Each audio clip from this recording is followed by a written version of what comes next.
The answer is to buy less, it's to buy better, it's to be sort of intentional and thoughtful with the dollars that we do have, and to say like, hey, I don't necessarily want that money to go, to a major corporation that never comes back around to my local economy. Instead, I want to support people who live in my community, in my state, or in America more broadly, and help make more interesting and vibrant local economies possible for people.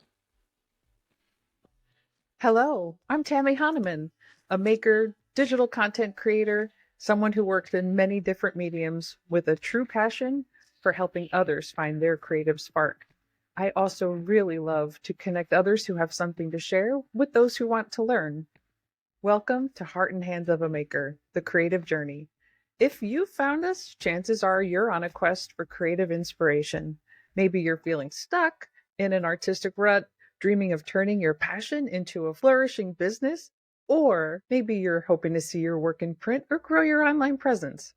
Well, my friend, wherever you are on your creative journey, you're in the right place. Today, we're talking with Sandra Barnidge, a writer who wears many hats. She's most often a freelancer for universities, nonprofits, and foundations, where she's writing articles on a very diverse group of people. She's also very close to publishing a novel that's going to be published by Bell Point Press out of Fort Smith, Arkansas. And if that wasn't enough, she and her brother recently launched a new project called Handcraft Nation. Wait until you hear all that this platform offers us as makers and in the creative space. We'll be discussing Sandra's creative journey, explore her business evolution, and really dig into Handcraft Nation. It's time to grab your favorite beverage, settle into your creative space, and meet Sandra. Sandra, thank you so much for being here. What a pleasure. Thank you for having me. I'm thrilled to be here. Oh, it's truly my pleasure, and I know everybody's going to love hearing all about all that you have going on. But please, first, give us some background, a little bit more than my little intro here. Yeah, so I am streaming to you from Central Alabama, where I live with my two little daughters and a gorgeously unruly backyard. So I grew up in Wisconsin. That's where kind of my home heart always will be. And I've been a writer since I can remember. I was always telling stories, dolls, toys. I would force my little cousins to dress up in costumes and sort of stage them and like direct them and tell them what to do. So I think I was a little bossy, but they loved me anyway. And so I went to college, and I was sure I was going to work in the arts in some capacity. I wasn't exactly sure what, but I ended up getting a job at the College of Engineering, and I started writing about scientists and entrepreneurs, and I kept doing that after I graduated. And so what's really interesting to me is I think that scientists and artist brains are kind of the same. They just manifest their talent in the world in different ways. But I've always been really drawn to these people who are doing interesting things. And I'm always curious about what makes them tick and about what motivates them and where ideas come from. And how do we support people who do that? Because those are really the people who help society in a variety of ways. They're the ones who sort of push us forward.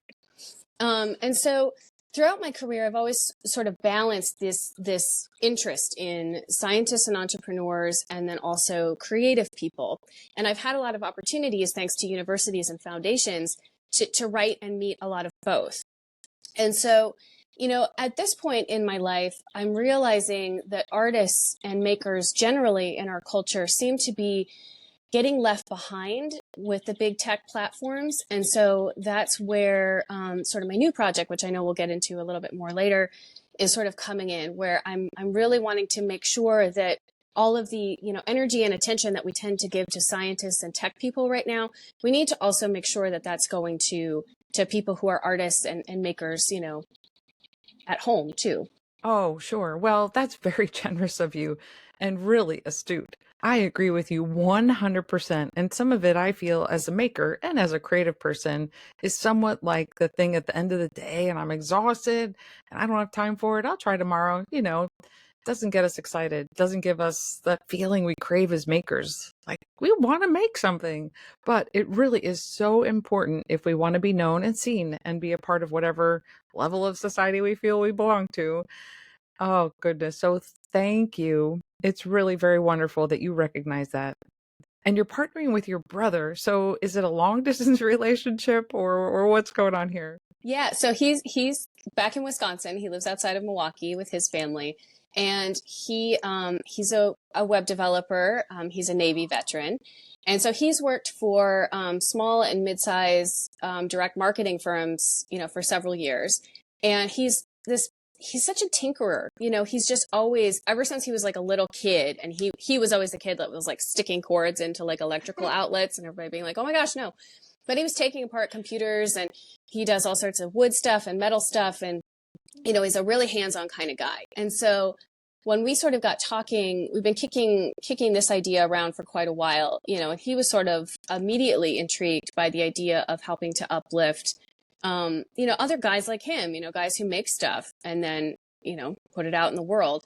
So he's a web programmer, but he's somebody who's really rooted in that sort of maker culture himself. And so I thought that was really, it was a natural partnership for us. That's wonderful. How wonderful you can work together. From all of us, we thank him for his service and to your family for their sacrifice in having him invest all that he did in being a service member. And our thanks to him also for partnering with you and bringing this amazing new platform forward. What I'm curious about, and I bet this will help other people really understand a bit more of where you're headed, is what led you to this?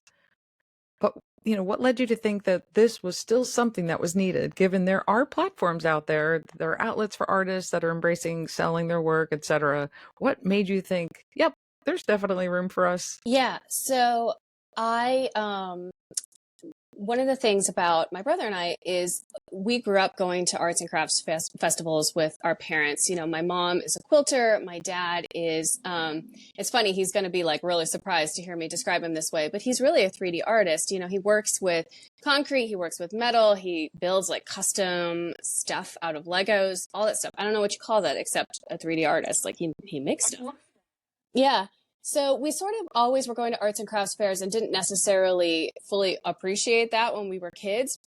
But as an adult now with my own kids, that feels very natural to me to go to art shows all the time. And I happen to live in a town that has, a really big and wonderful one. But one of the things that happens at craft fairs so often is that I go and I spend money, I spend my budgeted amount of money, and then I see something else that I want. And I'm like, well, I can't buy that today. I can't. And so I'll pick up somebody's card, and then my toddler will like eat the card or something, or I'll lose it. And then I can't remember that person's name. And I look at like, the program from the craft fair, and it's not immediately intuitive to me which person it was. And so like I lose it. And this happens like all the time. And then I can't find them again. And I'm realizing that, there aren't, arts and crafts festivals are these wonderful in-person spaces where you have this really intimate relationship and connection with an artist. But then there's nothing to sort of help preserve that relationship later. And I think that that's a real missed opportunity for artists and for the craft festivals that are designed to sort of support them. A lot of these are pretty small affairs. They're pretty low tech in general. And so what we sort of thought is, wouldn't it be nice to just have like a Rolodex of, artists and makers that when I'm sort of like looking, I want to go back and support that person that I saw, but I couldn't afford something at the craft festival, or I'm in need of a Mother's Day gift or a Christmas gift for somebody, and I want to do something, kind of special. Wouldn't it be nice if I could flip through something that's not bombarding me with a bunch of ads at the same time, that's not trying to control or manipulate how I'm navigating through the site by showing me a bunch of promoted stuff or sponsored stuff or a bunch of just stuff that I'm not interested in. Like, just let me kind of have that same experience like I have at the Arts and Crafts Festival, where I'm wandering around. I see somebody's face, or I see a glimpse of their work. I get a little bit of a taste of it when I first look at their booth, and then I enter the booth, and then I find a particular piece that I'm looking for. I don't need to be bombarded with 12,000 different items and be asked to make a decision about what I'm wanting. I like that more intimate experience, especially when I'm trying to to buy something that's handmade, you know? So we thought, you know, what if we could just strip away the idea of an e-commerce marketplace? There's plenty of e-commerce marketplaces available for artists now. There's lots of Etsy alternatives that have popped up. But there's nobody that's but then if the artist isn't selling on that particular platform, then I'm not going to find them there either. So there's nothing out there for artists in America that sort of cuts across different e-commerce platforms, that doesn't get in my way, that doesn't put an algorithm on top of that that's trying to extract or hijack or direct that attention and relationship in a particular way. So we thought we would try this. We thought we would try sort of a small tech, you know, we're not interested in becoming a multi-billion-dollar company.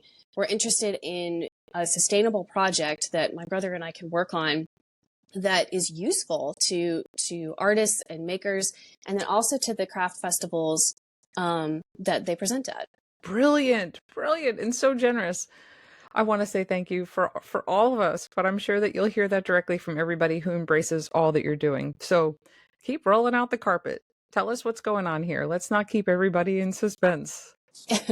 So what our site is Handcraft Nation, and it's an information directory of artists, crafters, and makers of all kinds who are living in the United States. And we launched in early April with 50 makers from all across the country. And what we're really hoping now is that, you know, other makers see this and say, I want to be a part of this, and that they go ahead and subscribe and enter their own shop into the directory. And as we grow over time, you know, we think that will be really good for everybody's SEO, because you get a dedicated page on the site that has, you know, your shop name, a description, some mediums and keywords to help sort of optimize and help this get indexed on search engines in a really good way.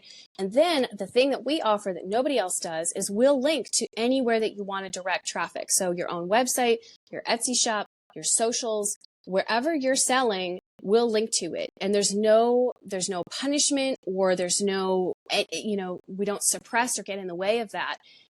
It's not our job to keep you on our site for super long. Our job is to help a user who's looking for something come in, browse around, see a maker that they're interested in, and click to go to your own website. And then they can spend as much time in your world as they need to find a product, to find a piece that makes sense for them. So that's what we're offering, is a simple, very inclusive, very broad information directory that doesn't get in anybody's way or try to control the process. Makers do pay a subscription fee, an annual fee, to be part of it. It's just $50, which is less than one Facebook boost for one post for a week. You know, we talked with a lot of artist friends about what would be a really accessible price point, and that's sort of what we're trying for now. But that's it. Like, we're not taking another cut of your sale at any point. There's no additional fee for if somebody clicks or anything like that. It's none of that. We're not doing any of that. I love talking about, you know, makers movement stuff, and like the real need to be bringing like handmade and high quality stuff back into our lives. This idea of like our hyper consumer culture and like the rise of Temu and stuff, I think we're in like direct, you know, we're like the alternative to that. And I can be on a soapbox about that all day if you want me to be. Yeah, let's go there, because I think many of us as makers in the creative community, those who support makers and really embrace all that they do, we are aware of the infiltration of other businesses that are taking advantage of artists' work. I don't want to say license work, because many of us don't take the time to actually license our work, but we own the copyright. We created the thing, and many people are losing out to outside forces. And I know that it has been a passion of yours to figure out how to support in the opposite. Yeah. Well, I think what we're really seeing now with the rise of Temu in particular is just totally the wrong direction for us to be going in terms of our relationship with material consumption. And I think we all know that. Like, I think deep down, most of us here in America recognize that our relationship with stuff is really unhealthy. And so the answer isn't to buy more things. The answer is to buy less. It's to buy better. It's to be sort of intentional and thoughtful with the dollars that we do have. And to say like, hey, I don't necessarily want that money to go, to a major corporation that never comes back around to my local economy. Instead, I want to support people who live in my community, in my state, or, in America more broadly, and help make more interesting and vibrant local economies possible for people. I don't think, do we really all want to be working in sort of boring office jobs, all the time? Do we really want to be, or like working in sort of low wage, retail situations? I think it would be great if we could support people to pursue their passions and to be able to make a living. Like I said, not all of us are going to become billionaires with our arts and crafts work, and that's okay. I think the idea is to get to a point where more people can sustain themselves and their families doing things that are, that are good for all of us. To be making goods that don't harm the environment, that don't hurt or exploit, the people who are making them. I think that would be really empowering for a lot of us, especially women in particular, since women are such a major part of the craft industry. I think we have to get to this place where there's more intentional effort in supporting handmade goods, in supporting sustainability and local production. And I think that tools that help do that in any way, shape, or form are good, and they're part of the solution. It's not just one website, one project isn't going to solve this. It has to be an ecosystem. I talked about this recently at the Indie Craft Sellers Guild convention where I presented at. I talked about Handcraft Nation there, and they were interviewing a bunch of different of the new e-commerce marketplaces that have popped up sort of in response to Etsy. So things like Artisan Made, things like the Artisans Cooperative or Go Imagine, or Virtual Market in Canada, or Mayfly in the UK. There's all sorts of them now. And I think of them as all these like redwoods, like these different redwoods that are growing in this forest all together. Like here's Go Imagine, here's Artisans Made, here's whatever. And I think of Handcraft Nation as like the little mycorrhizal network underneath all of them. Like we're the little mushrooms that connect everybody and help share resources and share information, that sort of cuts across the entire forest.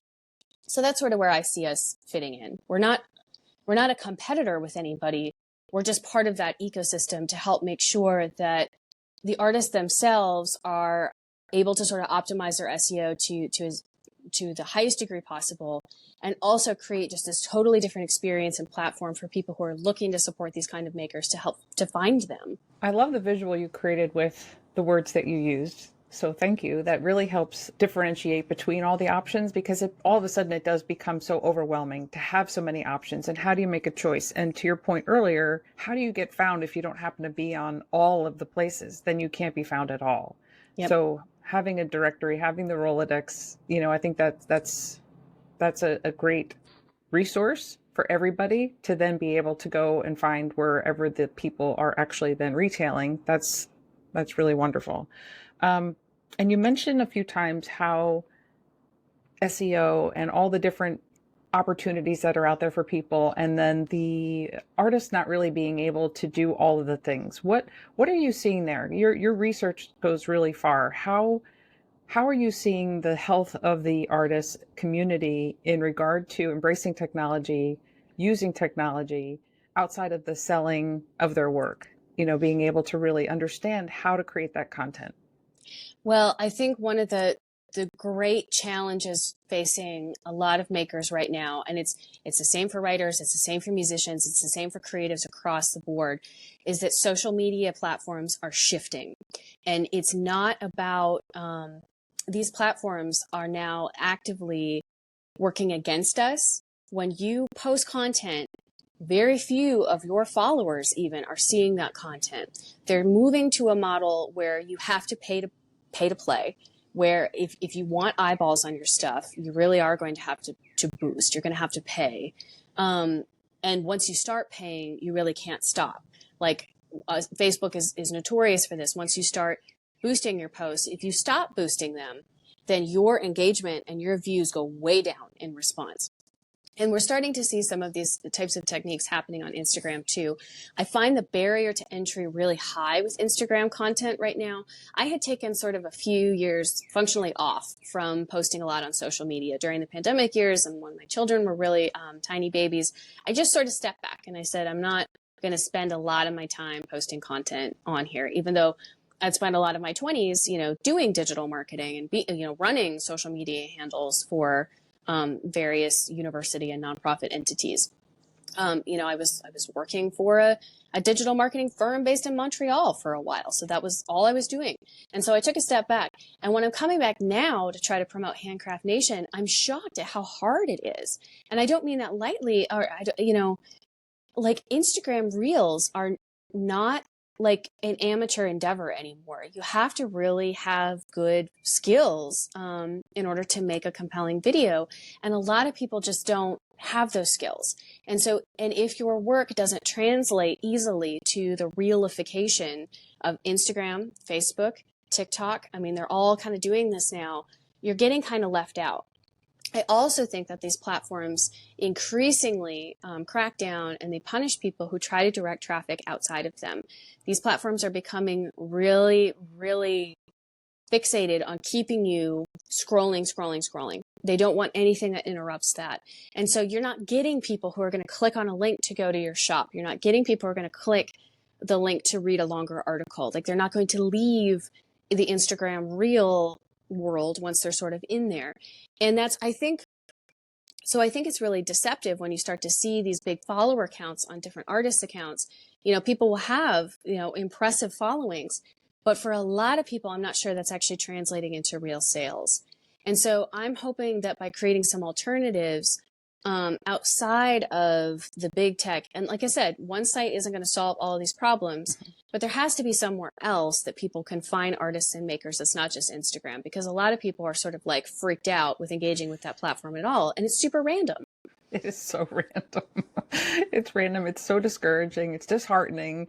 And it's hard to find the time to do all the things. I know when I talk to people, they're like, well, I want to make the reels and I want to be in social and I want to build my following. I want to drive traffic, but I'm also making the things. I'm keeping track of my business. It's a lot to do for one person. And, you can farm it out and you can certainly hire a VA or something, but then you have to be sustainable business before you can actually then start paying people to do some of that work for you. It's so challenging. Mm-hmm. And as a person who actually was in that position, how hard it is to do all of that work and to do it well. Yes. That's tough.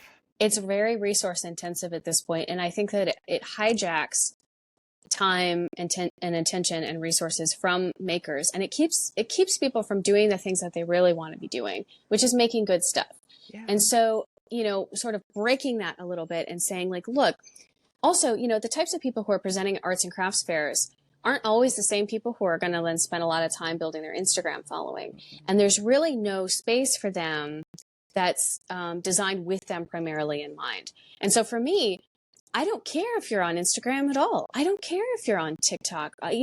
If you have some place that you can direct people where they can buy some things from you, we'll just link to that.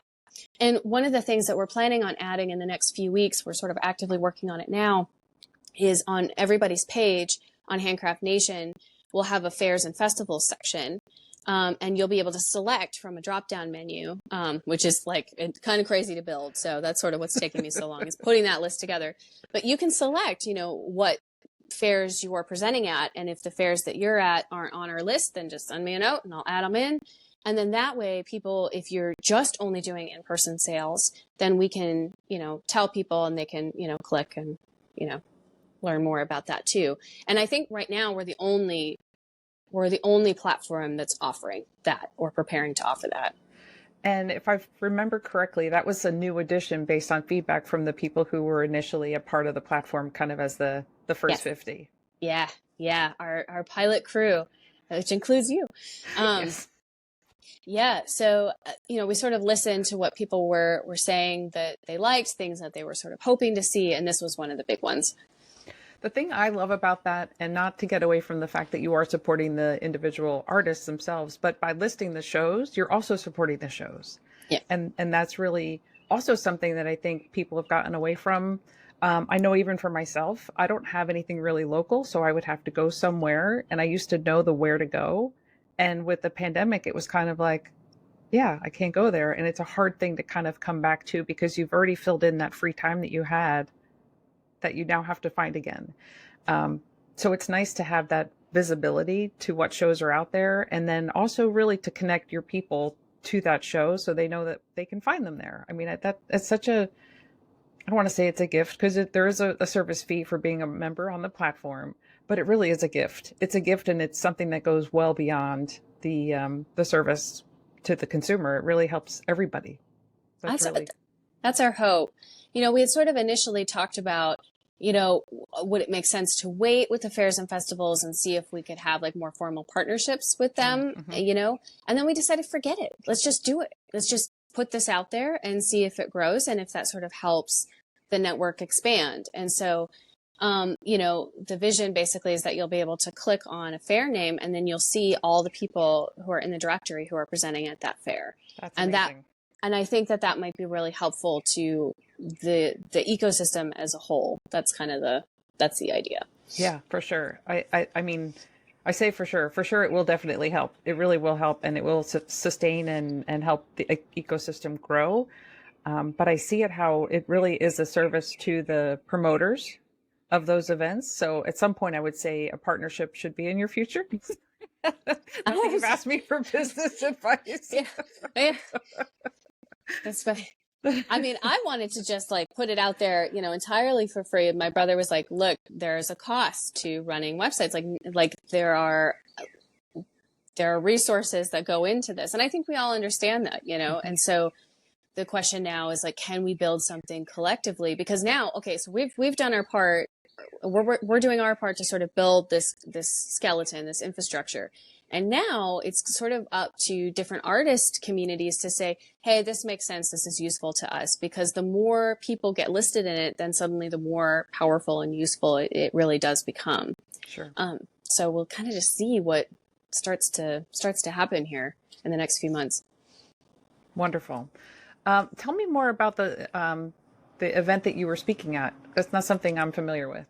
Oh, yeah. So in 2022, a group of sellers on Etsy were very upset by the latest round of fee changes related to advertising and, the percentage being taken off of every sale. And so they put together Etsy Strike, where I can't remember the exact number, but a significant number of shops actually went ahead and put their vacation mode on for a set date range. I think it was like 2 weeks. They put themselves on vacation mode, and they did a really good job of getting a lot of media attention. The organizers for this were really active on the West Coast, and they basically brought a lot of attention to the fact that Etsy's practices are very extractive of the makers who sell there, and they specifically really disadvantage the handmade makers that are supposed to be at the heart of that platform. And so the Etsy strike ended up spawning a couple of different initiatives. One was the Artisans Cooperative, where they're building an alternative marketplace. And so they're sort of gearing up to sort of scale with that project. And the other big initiative that came out of the strike was the Indie Craft Sellers Guild, where they were forming, they call themselves a guild, but they're basically trying to function as a union for independent sellers. And so they're putting together a variety of resources. They're kind of the only organization that's sort of formalized and public facing enough to talk to politicians about, things that would, advantage hand makers and how to sort of protect local economies, within the context and the backdrop of big tech. They have their convention that they've started to put on once a year. They're working on a marketplace accreditation program where these different marketplaces that are popping up, that, they'll take a look at the terms of service and say, hey, this is good for makers, or hey, here's some feedback about how you could actually strengthen this. And if you do make this a good a good and not predatory environment for makers, then we'll put our stamp on it. So that should offer some trust and credibility. So that's some of the things they're working on. And so at their convention, I'd actually approached them about being a sponsor, and they said, well, hey, are you interested in talking about accreditation? And I said, yeah, okay, let's talk about it. So they invited me to present, and they asked questions at the convention. And so we'll kind of see where it goes from here. Wow, wonderful. I think having a project like Handcraft Nation suddenly becomes like a vehicle or a mechanism to be this connection point between different projects. And so I think it's sort of on me to become an information hub, like what just happened, where like if I know about something that's kind of going on, then I can sort of communicate that out to our member community, or to do a newsletter that sort of articulates this to people who are sort of following us. And so the more that I can become like a resource hub over time, I think that would be wonderful. There's a lot of really great, arts and crafts magazines and websites that have sort of popped up, especially during the pandemic years. And I think what we need now is just sort of these other like aggregating services to sort of help like amplify the really good stuff that's going on, and to say, hey, if like you're interested in this world, here are some of the places you can look. Magazines like We Are the Makers or Artisan Joy. Again, I'm not trying to compete or do something different than them. I want everybody to read those magazines too, and to then, have those makers, if you're having trouble tracking those makers down or something, or you forget the name of the maker that you read a magazine article about, you can browse through Handcraft Nation's directory and say, oh, hey, yeah, that's right. I recognize that person's picture or like the vibe of their work. That seems right. I'm going to go ahead and click and get back into their website. One of the things I was curious about, because I haven't gone through the entire directory, what is the cross section of those who have already subscribed to your service? So one of the things I absolutely love about our early adopters is we have this wonderful diversity across mediums and across artisans themselves. And so we have people who are, ceramicists. We have people who are painters. We have people who are soap makers and jewelry makers. And, it's just this wonderful diversity. Fiber arts is like poised to become sort of really big, a big thing for us. One of the members, and like, I love all of my members. Okay. I love all of them. They're wonderful. Every single one of them is special to me. But one of the stories that I think is really compelling and the type of thing I'm really excited to have Handcraft Nation be a part of is, like the example of Shepherd Industries, which is this combination of two fiber artists in Nome, North Dakota, who they do everything from raising the sheep that they harvest the wool from to then creating art out of that. And then also they teach classes and offer resources to people who are interested in becoming fiber artists. And they did this amazing thing. They've got this amazing project in Nome, North Dakota, where they took this old abandoned schoolhouse and they've totally renovated it into this boutique hotel that's designed for creative retreats. And so you can go take fiber art classes at a retreat at this little schoolhouse in Nome, North Dakota. And I love this story for a variety of reasons. One is the artists themselves. Their work is spectacular. I love everything about their sheep. I'm like super invested in like the pictures of their sheep that they post on Instagram. But then also like this broader economic impact on their local community. I mean, they're helping to put little Nome, North Dakota on the map as this sort of creative placemaking endeavor. And I think that is exactly the type of thing that we need to be doing more of in America. We need to not be, buying something off of Shein or Temu. We need to be getting interested in projects like that and supporting, people who are having real world impact in their local communities, especially in towns that are pretty far from the coasts. Everybody spends a lot of time talking about arts and cultural activities on the coasts. And I'm interested, I've spent my life in Wisconsin and Alabama. I'm interested in the quote unquote flyovers. I hate that term. I despise using it, but I want small towns, rural places to be creative hubs. They already are. And I think we just need to tell those stories, a little bit better. And we can be part of that, I think. I love that. And I think you're so right. They are a part of that, and they are often the heart of it. I feel like, what is it? Invention is the mother. Oh, I can't ever get it right. Yeah. Yeah. But they To me, that is the heart of making. And they are the ones who, because of they needed a blanket, they needed a this, they needed a that, they needed soap. Like they had to make the things. Yep. And then many people were then inventive, like, oh, wait, I can sell the things. I think about Little House on the Prairie, how they would bring stuff to the general store to then sell to make some money to then be able to buy shoes. Like it was necessary. And then it became an art and an art form, and it has been passed down, and maybe it isn't as necessary anymore, and it is more of an art. So I love that it has been sustained, and it should be celebrated and championed. And so I so thank you for getting behind that and recognizing it and helping bring awareness to our short-sightedness as a nation, as a society, as a culture, where we're overlooking the people who are our neighbors trying to just get by with in life, And what you said about, necessity is the mother of invention. And the thing is that we actually really need what these makers are producing, for our own bodies and our own well-being. When we're talking about soaps in particular, some of the personal care products that you can get in a grocery store, we all know that there are a lot of toxic and questionable ingredients there. And why not buy a soap that's made from all natural, often organic or small batch ingredients, that's made by somebody who's in your town or in your state, or if somebody, in the next state has got a particular flavor that kind of gets you excited, Yeah. Like, I think that's great. There's no reason to be importing. There's no reason to be mass producing those types of products. And so I would personally love to see Handcraft Nation become like a really large directory of personal care items in particular, because I think there's such a need.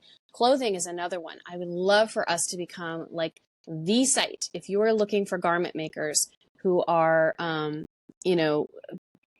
just individual or small shops who are making really beautiful clothing out of, linen, organic cotton, these types of materials that are good for the environment and good for your body. I think that would have such a large impact on our culture. Our addiction to fast fashion is absolutely devastating. We all know it. We all see it, but it's really hard. It's hard to find somebody who's making a shirt, that you can just buy. Like, right. It's hard. It's hard to know how to do that. And we need somebody who can connect us to these makers. No, you're so right. It is hard. And I'm guilty of it. I think I probably have 10 pair of jeans and I wear 3 of them. Always. We all do. We all do. It's okay. Like, it's not about guilt. It's about, we could do better.